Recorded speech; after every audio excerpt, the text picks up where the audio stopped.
Okay. Magandang hapon sa inyong lahat. It's 1:45 in the afternoon here in the Philippines. Magandang umaga, magandang hapon, magandang gabi sa lahat ng mga heroes natin, ng mga OFWs dyan. Iba-ibang nating time zone, no? Especially sa mga OFWs. And good afternoon from Luzon, Visayas, Mindanao na mga audience ko. Hello! Good afternoon sa inyong lahat dyan. Okay. May pag-uusapan tayo nga na usap-usap lang tayo dito sa vlog natin, no? While I'm drinking coffee, usap-usap tayo. By the way, this is Caveman Coffee. Linagyan ko ng cocoa yan ng Caveman Coffee. Ang sarap-sarap. Okay.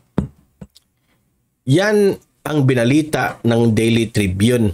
Itong si Maria Ressa, binigyan ng award ng Ateneo.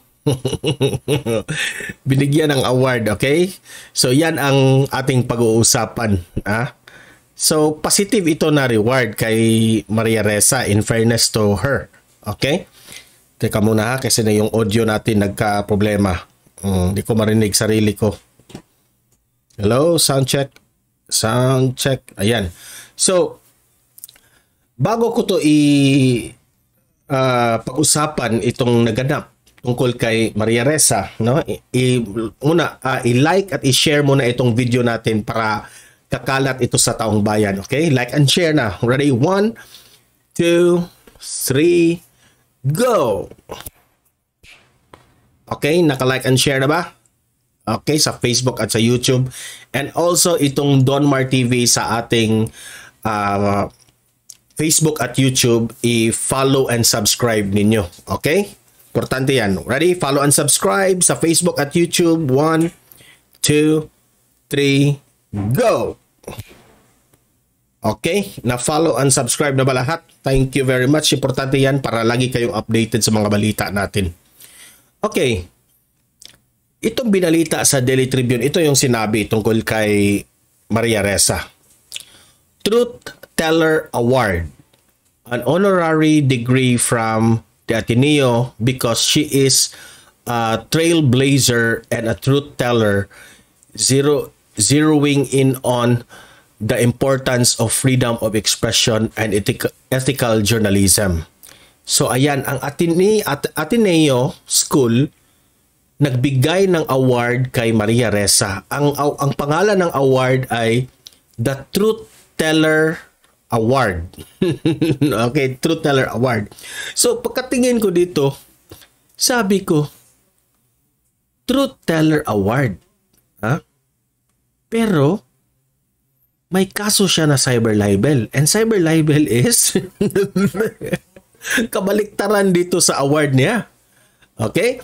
So, hindi naman tayo makapag-iwas na ma-question yan kasi may iba-iba tayong opinion. So, opinion ko dito is, na-shock lang ako na bakit ang Ateneo inawardan itong Truth Teller Award, itong si Maria Ressa. Which is, tiningnan ko ang mga comment dito, ayan 5.5k comments. Umabot ng 5,000 comments at 490 shares. Pero, yung mga comment doon, halos lahat, hindi sila pabor sa award na yan kay Maria Ressa. Ako, no? Hindi naman ako makapag-judge kay Maria Ressa. Okay? Kanyang kaso ay yan. Hindi ko lang alam kung anong update ng kaso ni Maria Ressa, kung nakulong na ba siya o hindi. Pero nakita ko dito na yung mga reaction ng mga netizens ay halos tumatawa. No, ayan nakahahat lahat. Haha lahat tumatawa. Parang hindi sila mag-agree sa award na yan. No, may binatikos pa nga yung Ateneo na ano raw, nakita ko sa mga comment diyan sa ilalim na may nag-comment na yan na ba ang kredibilidad ng Ateneo? Mga ganyan ba? So ako, bilang isang vlogger, inilahad ko lang yung balita. Okay? Sa opinion ko tungkol dito, pati ako, ah, makapag-question ako dito. Bakit nyo binigyan ng truth teller? Saang banda ng kanyang mga sinabi na siya mismo ang binigyan yung award na the Truth Teller Award? Na para sa akin naman, mas marami pang mas mabigyan ng gandim na award na ito. Mas marami pang deserve. Oh, yan ang para sa akin ha, mas marami pang deserve. So, hindi ko lang maintindihan bakit sa lahat ng mga journalism, mga newscasters or anong tawag dyan, lahat si Maria Ressa pa. Kung matatandaan natin, no, days ago, nagbigay ng mensahe si Presidente Bongbong Marcos tungkol kay Maria Ressa. Ang sabi ni, as far as sa aking ma-remember, sabi ni PBBM na hindi mangingialam ang Malacanang. Hindi mangingialam ang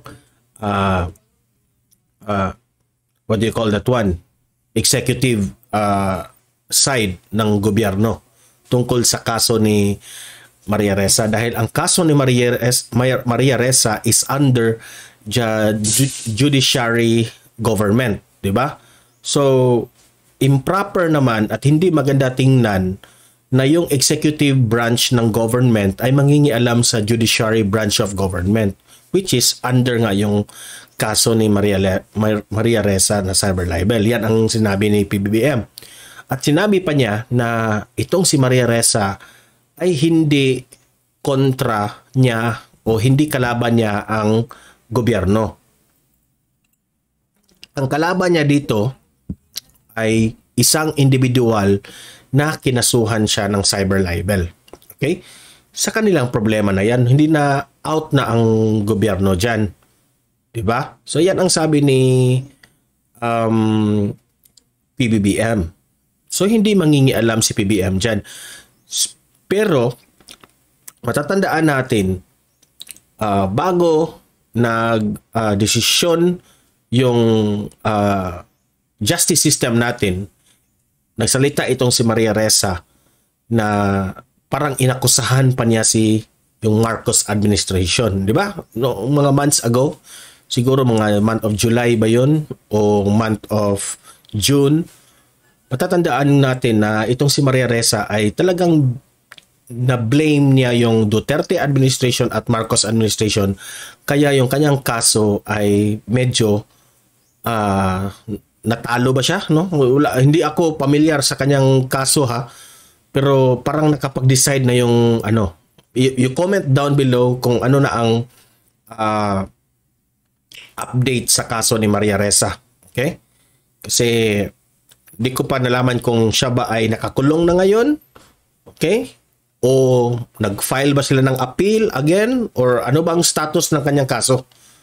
So, giving award to Maria Ressa as the truth teller ng Ateneo, para sa akin, no? Ito, opinion ko ito ha, hindi ako nagmamagaling, hindi ako nagbibigay ng fake news, ito, own opinion ko ito, mga audience ito ha. Ang pagbibigay ng Ateneo ng award ni Maria Ressa na the truth teller ay medyo far out, medyo bias, at walang basihan. No? Ano bang maitanong lang mga taga-Ateneo, ano ba ang basis ninyo para i-award yung the truth teller? Di ba? Oh, maraming mas deserve dyan.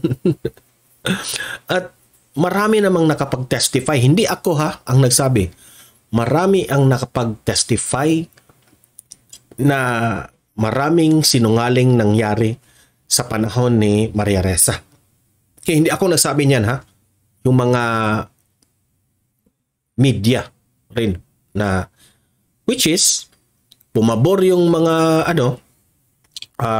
some of the netizens dyan, no?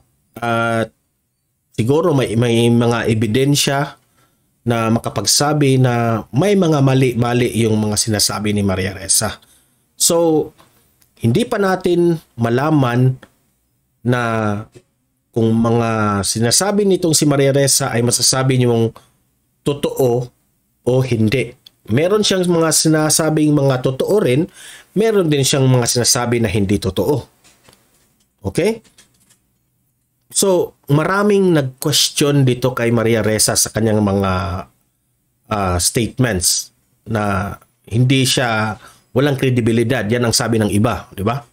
So, bakit i-award nyo sa tao na maraming nag-question ng credibility? Di ba?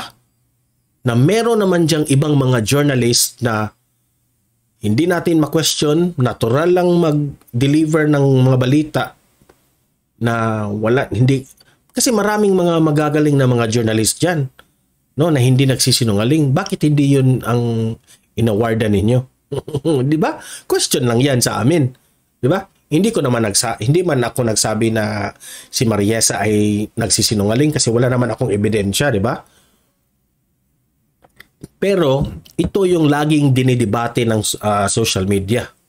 So kini-question siya. So bakit sa lahat siya pa ang the truth teller, ha? So nakakatawa.